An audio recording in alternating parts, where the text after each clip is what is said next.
परम आदरणीय बंधुओं, आपके हृदय में विराजमान पार ब्रह्म परमेश्वर के चरणों में मेरा सिर रख के प्रणाम।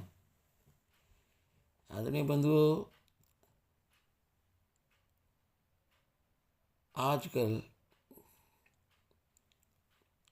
मैं रिटायर्ड लोगों को बहुत मैं देख रहा हूँ, पार्कों में भरे पड़े हैं, ताश पे ताश खेले जा रहे हैं, बैठे आपस में गप्पे पे गप्पे हाँके चले जा रहे हैं। कोई भी बहुत कम लोग हैं जो हरि भजन चिंतन करते हैं। कुछ समाज सेवा में भी लगे हुए हैं, कुछ रिटायरमेंट के बाद नौकरी भी लग गई, सीनियर सिटीजन होने के बावजूद भी कि खाली बैठे क्या करें क्या करें, टाइम नहीं पास होता, टाइम नहीं पास होता, क्या करें। अरे भैया, 6 दिन 5-6 गए, हरि से किया ना हेत। अरे अब पछताए हो है क्या, जब चिड़िया चुग गई खेत। भागवत में 3रे स्कंद में नारायण हरि जब नारद जी बैकुंठ आए, उनको जीवन का लाभ बताते हुए कहा कि देखो, ये शरीर तो नश्वर है, जैसे जैसे उम्र बढ़ेगी ये जर्जर होता जाएगा, और वृद्ध अवस्था में तो बहुत ही हालत खराब हो जाते हैं। वृद्ध अवस्था में लोग चलो सारी जिंदगी तो भागे रहे घर परिवार में, पैसे में, कम से कम वृद्ध अवस्था में तो भजन कर ले, लेकिन नहीं होता, नहीं करते, होता नहीं, करते नहीं है। क्यों नहीं करते हैं? वो लिखते हैं डोगरे जी महाराज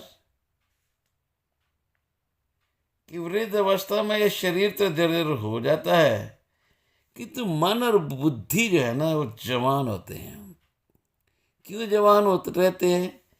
यौवन में उन्होंने जिन विषय विकारों का उपभोग किया था ना, सुखों को उपभोग किया था ना, उसका वो बार बार चिंतन करता रहता है। मन की बात हो रही है।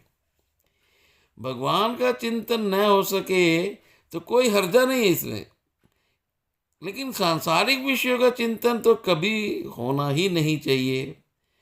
भाई, वृद्ध अवस्था में तो दुख ही दुख सहना पड़ेगा। सेवा तो कोई करता नहीं बुजुर्गों की। जगह जगह वृद्धाश्रम बने हुए हैं, अच्छे भले ऑफिसर बना दिए, कर दिए, बहुत ऊंचे पैसे वाले बना दिए, कर दिए। माँ बाप की कोई सेवा नहीं करते, उठा के वृद्धाश्रम में छोड़ाओ। अगर घरवाली मर गई या घरवाला मर गया, विधवा हो या विधुर हो, 3 लड़कियां 4 लड़कियां हैं, कोई रखता नहीं। 2 महीने इसके घर में, 2 महीने उसके घर में, 2 महीने उसके घर में, 10-15 दिन इधर, सारा साल उनका ऐसे ही बीतता है। और अभी शुक्र मनाता हूँ कि बच्चियाँ लड़कियाँ के घर, बेटे के घर फिर भी कुछ दिन, वरना सीधा वृद्धाश्रम। देखो भाई, डोगरे जी कथा में अपनी लिख रहे हैं कि यदि तुम अपने माता पिता की सेवा करोगे तो तुम्हारी वृद्धावस्था में तुम्हारी संतान तुम्हारी सेवा करेगी, क्योंकि वो देखती है कि मेरे माँ बाप ने अपने माँ बाप की कितनी सेवा की, फॉलो करती है। लेकिन आजकल ऐसी बात नहीं है, फिर भी हैं फॉलो करने वाले। माता पिता, गुरु और अतिथि और सूर्य, यानी कि माता पिता one and the same thing, चाहे माता है पिता दोनों, अतिथि, गुरु और सूर्य, ये 4 संसार में प्रत्यक्ष देवता हैं, देव हैं। हमें इन सब की सेवा करनी चाहिए। मनुष्य के पास वृद्धावस्था में धन नहीं होगा तो उसकी दशा तो कुत्ते की जैसी हो जाती है। स्पष्ट लिखा है, गृहपाल इवा हरण। वृद्ध अवस्था में दुखी होने का एक और कारण है कि ममता नहीं छूटती। औरों को सुखी करोगे तो सुखी होगे, रहोगे। वृद्ध अवस्था में शरीर दुर्बल हो जाने पर भी सत्संग और भजन करने से भी मन युवा और जवान रह सकता है।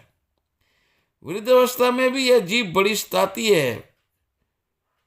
पाचन शक्ति के ठीक न होने पर भी बार बार खाने की इच्छा होती है वृद्ध अवस्था में। शरीर ठीक रहे तब तक बाजी हाथ में है। इतने में प्रभु को प्रसन्न करोगे तो बड़ा पार हो जाएगा। बूढ़ा खटिया पर पड़ा है, मल शुद्धि भी खटिया पर ही करनी पड़ रही है। कुछ पापी लोगों को तो इसी लोक में नरक की यातना भुगतनी पड़ती है। मृत्यु के 6 मास पहले यमदूत का दर्शन हो जाता है और अति पापी को वृद्धावस्था में यमदूत दिखाई देता है।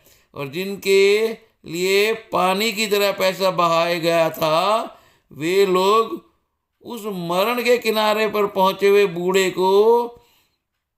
बूढ़े के लिए मरण की बेसब्री से राह देखते हैं। ये कब मरे, कब समस्या ये टंटा मुके और कब जाए यहाँ से। दुखी कर रखा है इसने सबको। हो रहा है